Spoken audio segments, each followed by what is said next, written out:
Jail میں سلوک ہو رہا ہے، کبھی پتہ چلتا ہے کہ ان کو پانی نہیں مل رہا، کبھی پتہ چل رہا ہے کہ ان کے لیے کھانے میں دشواری ڈالی جا رہی ہے، کبھی پتہ چلتا ہے ان کو سونے کے لیے بستر نہیں دیا جا رہا، پیشیوں پر بھی آتے ہیں تو ہتھکڑیوں میں جکڑے ہوئے ہوتے ہیں، منہ ان کا ایسے ڈھانپا جاتا ہے جیسے کوئی بہت بڑا دہشت گرد پکڑ کر لے آئے ہیں، تو بہت ان کے ساتھ سختی برتی جا رہی ہے، بڑا توہین آمیز سلوک کیا جا رہا ہے۔ اب سالار کاکڑ جو ہیں یا صدام خان ترین ہیں، اس طرح کے اور جو نوجوان لیڈرز ہیں بلوچستان سے جن کا تعلق ہے، یہ دیکھنے کی بہت زیادہ سمجھنے کی ضرورت ہے کہ یہ وہ لوگ ہیں جو آپ کی پارلیمانی سیاست پر یقین رکھتے ہیں، یہ وہ لوگ ہیں جو آئین پاکستان پر یقین رکھتے ہیں، یہ وہ لوگ ہیں جو وفاق پر یقین رکھتے ہیں، یہ وہ لوگ ہیں، یہ وہ نوجوان ہیں جو کہ بلوچستان کے نوجوانوں کو قائل کر سکتے ہیں، قائل کر رہے ہیں کہ نہیں، یہ ہمارا وطن ہے، یہ فیڈریشن ہماری ہے، ہم نے اس کے ساتھ جڑے رہنا ہے، ہم نے اسی آئین کو ماننا ہے اور اسی آئین کے تحت ہونے والے الیکشنز میں حصہ لینا ہے، اور پھر اپنی آواز جو ہے وہ اسمبلیوں تک پہنچانی ہے اور اپنے حقوق کی بات کرنی ہے۔ تو آپ کیا کر رہے ہیں؟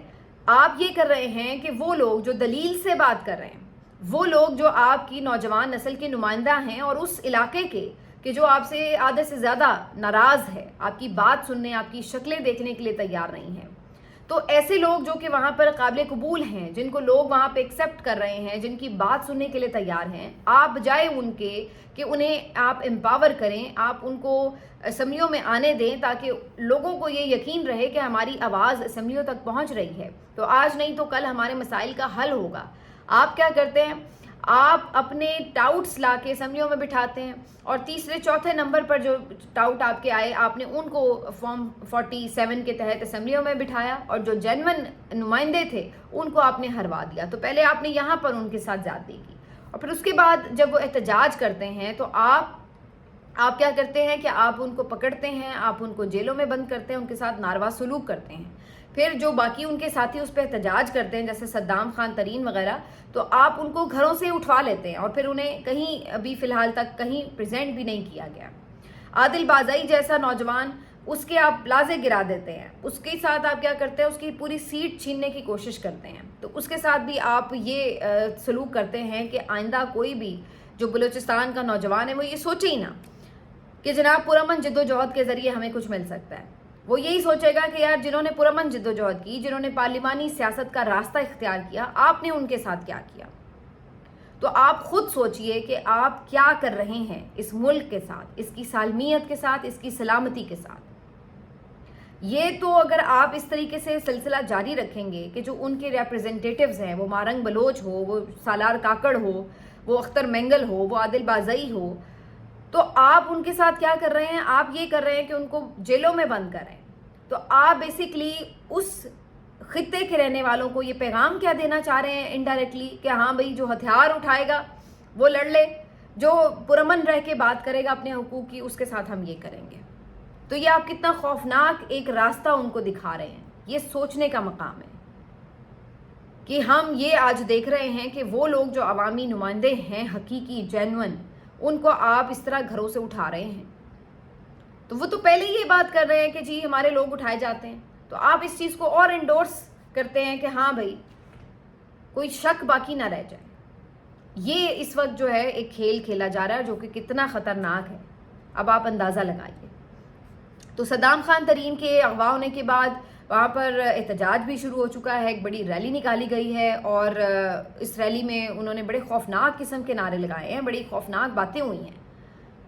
تو یہ چیزیں آپ جب کریں گے تو پھر آپ کیا ایکسپیکٹ کرتے ہیں کہ لوگ آپ کے گلے میں پھولوں کے ہار ڈالیں گے، یا وہ یہ کہیں گے کہ جی بہت زبردست آپ لوگ کام کر رہے ہیں تو لہٰذا ہم آپ کے ساتھ کھڑے ہیں؟ تو ایسا نہیں ہوتا۔ اگر آپ یوں نفرت بوئیں گے تو آپ کے لیے نفرت ہی اگے گی، آگے سے آپ کے لیے پیار محبت نہیں اگ سکتا۔ یہ ایک خطرناک چیز ہے۔ ہم صرف اس طرف توجہ دلا سکتے ہیں کہ یہ آگ سے کھیلنے کے مترادف ہے، یہ مت کریں۔ جو حقیقی نمائندے ہیں بلوچستان کے، ان کو انگیج کریں، ان کو امپاور کریں، تاکہ جو بلوچستان میں اس وقت ایک آگ ہے، اور جو بیرونی دشمن ممالک اور ایجنسیاں بھی اپنا کھیل اس آگ میں کھیلنے کی کوشش کرتی ہیں، وہ تبھی ناکام ہوں گی جب وہاں کے لوگ آپ کے ساتھ ہیں۔ اگر وہ لوگ ہی آپ سے متنفر ہو گئے تو آپ دشمن کی چالوں کو بھی ناکام نہیں بنا سکتے، آپ کہیں پہ لڑ نہیں سکتے، کہیں پہ کامیاب نہیں ہو سکتے اگر آپ کے لوگ آپ کے ساتھ نہیں ہیں۔ لیکن یہ بات ابھی کسی کو سمجھ نہیں آ رہی. افسوسناک صورتحال یہ ہے.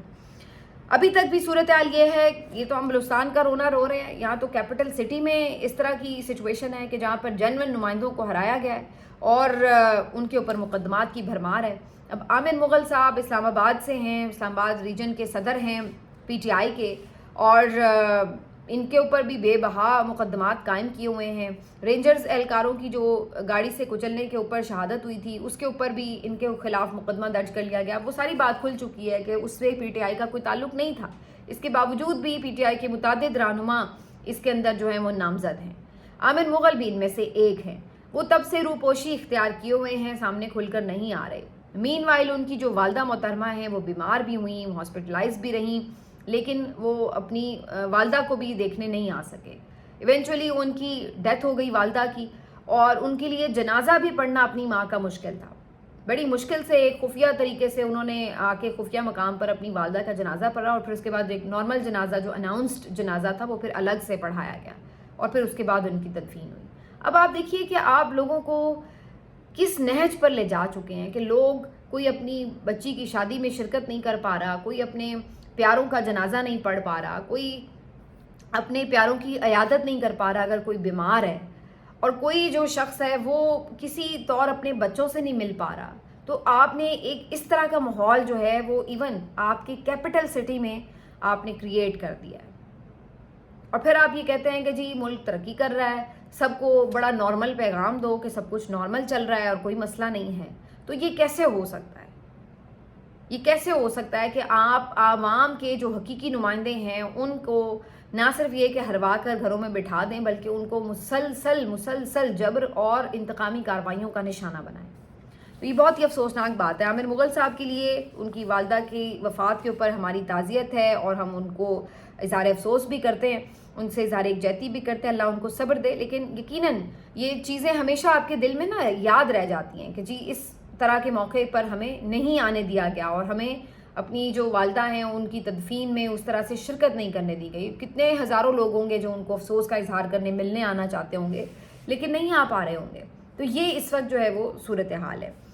بہرحال اس سے ایک قدم آگے بڑھتے ہوئے تھوڑی بات کریں گے. آج یہ بھی ایک خبر ہے, علامہ راجہ ناصر عباس صاحب دوبارہ سے مجلس وحدت المسلمین کے چیئرمین منتخب ہو گئے ہیں. دوسری مرتبہ پراپر ایک ان کا الیکشن ہوا ہے, اور اس میں 3 کینڈیڈیٹس تھے. علامہ راجہ ناصر عباس صاحب 80% ووٹوں کے ساتھ اپنا چیئرمین کا انتخاب جیت گئے ہیں.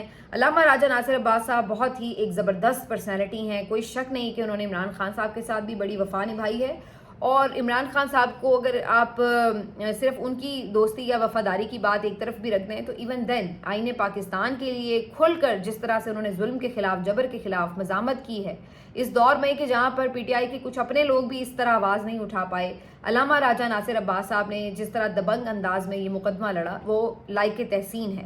تو علامہ راجہ ناصر عباس صاحب جو ہیں وہ دوسری بار چیئرمین منتخب ہو گئے ہیں. کنگریچولیشنز ٹو ہم. اب آتے ہیں جی ڈان نیوز کے کارٹون کی طرف.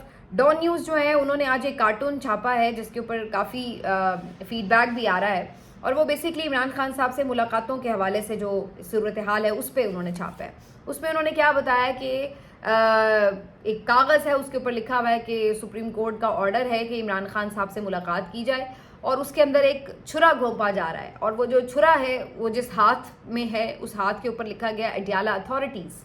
اور بیسکلی یہ بتانے کی کوشش کی گئی ہے کہ عدالتوں کے آرڈرز کی وقت یہ ہے کہ یہاں پر اس طرح اڈیالہ اتھارٹی جو ہے وہ اس کو تار کر دیتی ہے, اس کو حکم بجا لانا تو دور کی بات ہے, اس کو بالکل بے وقت کر دیتی ہے, اور اس کو پاؤں کے نیچے رون دیتی ہے, اور ملاقات نہیں کروائی جاتی. تو اس پہ بلکہ بہت سے جو پی ٹی آئی کے شرارتی لوگ ہیں انہوں نے اس کو کہا ہے کہ جی اس کو ہم فکس کر دیتے ہیں, اس میں تھوڑی گڑبڑ ہے. اڈیالہ اتھارٹی کی جگہ انہوں نے آپارا اتھارٹی لکھ دیا, اور اس کو یوں کر کے وائرل بھی کیا ہوا ہے. بہرحال لیکن کہنے کا مقصد یہ ہے کہ یہ بیسکلی جو عدالتوں کی بے توقیری ہو رہی ہے یہ اس کا ایک مظہر ہے, اس کا ایک علامتی اظہار ہے جو آپ کو نظر آ رہا ہے اس کارٹون میں. اب آتے ہیں جی ایک تصویر اسحاق ڈار صاحب کی کافی وائرل ہوئی ہے. اسحاق ڈار صاحب اور افغان طالبان جو ہیں ان کی حکومت ہے, ظاہر اس وقت افغان وزیر خارجہ سے بھی وہ ملے ہیں, تو اس کے اوپر بڑی گڈی سی باتیں کرنے کی کوشش ہو رہی ہے کہ جی دیکھیں ہم نے بڑی ڈپلومسی کر لی, اور جو ہم ہیں وہ ادھر بھی جا رہے ہیں ادھر بھی جا رہے ہیں. تو پہلی بات تو یہ کہ جی یہ خیال آپ کو اب کیسے آیا؟ کیونکہ جب وزیر خارجہ وہ بھی تھے، بلاول بھی تھے، تو تب بھی سب یہی بات کہہ رہے تھے کہ ان سے آپ کو ملنا چاہیے، تو تب یہ اس وقت بالکل ان کو اگنور کر کے بیٹھے ہوئے تھے. ابھی بھی جب سے آئے ہیں یہ اگنور کر کے بیٹھے ہوئے تھے. اب یہ تو حالات اس نہج تک تھے کہ ٹھیک 1 مہینہ پہلے کی بات ہے کہ یہ تو افغانستان کے ساتھ پوری لڑائی کرنے کے موڈ میں تھے. ان کو دھمکیاں بھی لگا رہے تھے اور چھوٹی موٹی کاروائیاں وہاں پہ انہوں نے کی بھی ہیں سرحد کے آس پاس. اور اس کے اوپر جو تھا وہ بڑا کنسرن شو کیا جا رہا تھا کہ بھائی آپ کیوں ان کے ساتھ بلا وجہ کی کوئی جنگ مول لے رہے ہیں. تو کچھ واقعات ضرور ہوئے، اس پہ بھی انہوں نے کہا کہ جی ان کے تانے بانے جا کے ادھر سے ملتے ہیں افغانستان سے. تو سب نے یہ کہا کہ اگر ایسا کچھ ہے تو اس معاملے کو ان کے ساتھ نیگوشیٹ کر کے کریں حل. علی امین گنڈا پور صاحب تو پورے تیار تھے کہ ایک وفد کے ساتھ وہاں جائیں اور ان سے مذاکرات کریں، اور یہ جو مہاجرین کی واپسی والا معاملہ ہے اس کے اوپر بھی جو ہے ان کو اعتماد میں لیا جائے، انہیں قائل کیا جائے کہ بھائی آپ اپنے جو لوگ ہیں اب ان کو واپس ریسیو کر لیں. اب اس طرح انہیں دھکے مار کے یہاں سے نکال دیا جائے اور وہ وہاں پہ ریسیو نہ کر رہے ہوں تو یہ کس طرح سے ساری سیٹلمنٹ ہوگی؟ یہ لوگ کدھر جائیں گے اور پھر یہ کس طرح سے جو ہے وہ ایک نارمل زندگی گزار سکیں گے؟ تو یہ تو بڑا غلط ہو جائے گا. اور اس پہ پی ٹی آئی کا اور علی امین کی حکومت کا اپنا ایک سٹانس بھی موجود تھا. لیکن یہاں پر ہماری ایک ایگریسو اسٹریٹجی بنی ہوئی تھی کہ نہیں جناب ہم نے تو ان کی ایسی کی تیسی کر دینی ہے، بینڈ بجا دینی ہے. اس وقت بظاہر ایسا لگ رہا تھا کہ ریاست کی پالیسی یہ ہے کہ امریکہ کو خوش کرنے کے لیے ہم بس یہ بتائیں گے جی ہم دہشت گردی کے بڑے خلاف ہیں اور ہم تو جی بینڈ بجا دیں گے، یہ کر دیں گے. لیکن ایونچولی ہم نے دیکھا کہ امریکہ تو خود ہی افغانستان کے ساتھ کسی نئی صورتحال میں کوئی نئی کشیدگی کرنے میں انٹرسٹڈ ہی نہیں تھا. انہوں نے تو الٹا زلمے خلیل زاد کو بھیج دیا اور انہوں نے جا کر وہاں پر طالبان کے ساتھ مذاکرات کیے، اپنے بندے بھی 2-3 چھڑوا لیے اور ان کے ساتھ مزید انہوں نے کہا کہ ہم اپنی بات چیت آگے بڑھائیں گے. تو جب انہوں نے یہ دیکھا کہ اچھا بھائی امریکہ بہادر جس کو ہم خوش کرنے کے چکر میں ادھر لڑائی کرنا چاہ رہے تھے وہ تو خود ان کے ساتھ ڈائریکٹلی جا کے مذاکرات بھی کر رہا ہے، اپنے معاملات حل کر رہا ہے، تو پھر انہوں نے بھی اب کیا کیا کہ اسحاق ڈار صاحب کو تیار شیار کر کے اور بھیج دیا کہ جاؤ بھئی اب تم بھی جا کے ذرا سلام دعا کرو، معاملات کو ذرا بہتر کرنے اور بہتر تعلقات کی بات کرنے کی کوشش کرو. تو آج یہ جی تصویر لگا کے بڑے خوش ہو رہے ہیں کہ جی ہم نے بڑی زبردست ڈپلومیسی کی. بھائی ہم تو شروع سے یہ بات کہہ رہے تھے کہ آپ اس بے وقوفی میں نہ پڑیں اور جا کے اپنا ہمسایہ ہے اس کے ساتھ معاملات کو سیٹل کریں. لڑائی جھگڑے سے کیا حاصل ہونا ہے؟ تو تب ان کو یہ بات سمجھ نہیں آ رہی تھی کیونکہ اس وقت ان کا خیال یہ تھا کہ امریکہ کو پلیز کرنے کا طریقہ یہ ہے. اب جب پتہ لگا کہ امریکہ اس طریقے سے پلیز نہیں ہو رہا بلکہ وہ تو الٹا ڈائریکٹلی ان سے مل رہا ہے تو پھر ہم نے بھی اپنی پالیسی بدل لی. تو یہ تو ہمارے حالات ہیں کہ ہم جس ملک سے 1 مہینہ پہلے جنگ کرنے پر تلے بیٹھے تھے آج ہم کہتے ہیں کہ نہیں جی ہم ڈپلومیسی سے چلیں گے. کہنے کو ہم خود مختار ملک ہیں لیکن ہمارے جو فیصلے ہیں وہ کس طریقے سے دوسرے ممالک کے فیصلوں کے ساتھ جڑے ہوئے ہوتے ہیں، ان کے مرہون منت ہوتے ہیں. میرا خیال ہے کہ یہ کوئی سمجھنا اتنا مشکل کام نہیں ہے، یہ کوئی راکٹ سائنس نہیں ہے. اس کے لیے آپ کو بہت زیادہ کوئی انٹرنیشنل ریلیشن کا اسٹوڈنٹ ہونے کی بھی ضرورت نہیں ہے. اتنی آبویس ہوتی ہیں چیزیں کہ وہ آرام سے پڑھی جاتی ہیں. بہرحال مجھے شیر افضل مروت صاحب کے حوالے سے بھی تھوڑی بات کرنی تھی کیونکہ شیر افضل مروت صاحب تو بالکل ہی ہتھے سے اکھڑے ہوئے ہیں اور بدتمیزی کی انتہا پر پہنچ چکے ہیں. بھئی آپ کوئی اسٹیٹمنٹس دے رہے ہیں، ظاہر ہے اس کے اوپر صحافی بات بھی کرتے ہیں، اپنا ریاکشن بھی دیتے ہیں، ہم نے بھی اسی طرح تنقید بھی کی. لیکن محترم تو بالکل ہی پاگل ہو گئے اور میرے ڈی ایم میں آ کر باقاعدہ مجھے انہوں نے گالیاں والیاں دینی شروع کر دیں، میرے والدین کو برا بھلا کہنا شروع کر دیا. اور جب میں نے اس کے اوپر ٹویٹ کیا کہ بھائی میں نے آپ کے ایک جو بھی آپ کا سیاسی بیان ہے اس کے اوپر اگر بات کی ہے تو آپ اگر اس کو ناپسند بھی کر رہے ہیں تو چلیے آپ مجھ پر تنقید کر سکتے ہیں کہ ہاں بھئی آپ نے یہ غلط بات کی ہے یا فیکٹس کے خلاف بات کی ہے، لیکن برا بھلا کہنا اور پھر میرے والدین تک بلا وجہ پہنچ جانا یہ تو انتہائی قابل مذمت ہے. اور جب میں نے اس پہ بات کی تو انہوں نے میرے لیے مزید گندے الفاظ استعمال کرنے شروع کر دیے کہ جی آپ بازاری زبان استعمال. میں نے کہا بھائی میں نے تو صرف آپ کے لیے کم ظرف کا لفظ لکھا ہے اور کم ظرف کوئی بازاری لفظ نہیں ہے، یہ غیر پارلیمانی بھی نہیں ہے، پارلیمان میں بھی آپ یوز کر سکتے ہیں. کم ظرف کا مطلب جس کا ظرف کم ہو، یہ ایک انتہائی مناسب لفظ ہے، اس میں کوئی ایسی بات نہیں ہے کہ یہ کوئی گالم گلوچ کے زمرے میں آتا ہے. لیکن محترم نے اس ایک کم ظرف لفظ استعمال کرنے کے اوپر ہی جس طرح کی اپنی شخصیت کا اظہار کیا اور جو گالم گلوچ کی اور میرے بارے میں، میرے کردار کے بارے میں، میرے والدین کے بارے میں جو گھٹیا الفاظ استعمال کیے، اس سے مجھے اندازہ ہو گیا کہ یہ خود کس کماش کا شخص ہے. تو بہرحال یہ میں نے پہلی اور آخری باری ان کے حوالے سے بات کی. آپ کو پتہ نارملی میں اپنے ذاتی معاملات کو ذرا کم ہی کوشش کرتی ہوں کہ ڈسکس کروں، اور ویسے بھی مجھے کوئی فرق نہیں پڑتا ہے کہ کوئی کیا بکواس کر رہا ہے میری ٹائم لائن پر آ کر.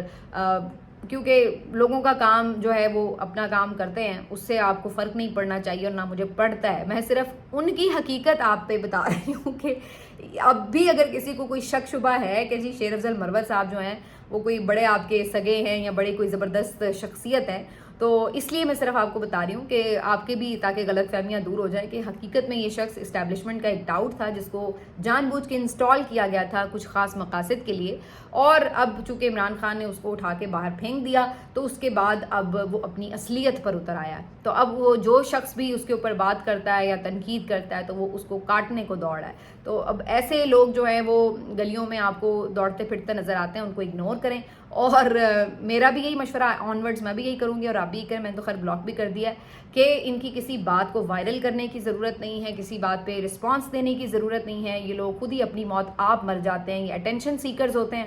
تو جب یہ دیکھتے ہیں کہ جناب اب ہمیں کوئی لفٹ نہیں کرا رہا تو کسی پہ بکواس کرتے ہیں تاکہ جواب میں کوئی وہ بکواس کرے اور پھر جو ہے وہ ان کو لائم لائٹ میں آنے کا موقع مل جاتا ہے. تو بہرحال اب یہ اچھے سے کھل کر ایکسپوز ہو چکے ہیں میرا خیال، اب اس لیے ان کی اب کوئی حیثیت بھی باقی نہیں رہی، تو اس لیے ان پہ مزید بات کرنے کی ضرورت بھی نہیں ہے. تو آنورڈز میں تو کوئی خاص ان پہ بات نہیں کروں گی. باقی آپ لوگوں کو میں نے صرف یہ اس لیے بتایا کہ بجائے اس کے کہ ان کو کوئی جواب دے کے وائرل آپ کریں، اس سے بہتر ہے کہ ان کو ٹوٹل اگنور کریں. یہی ان کی موت ہوتی ہے. ملتے ہیں آپ سے اگلے ویلاگ میں، اپنا خیال رکھیے. اللہ حافظ.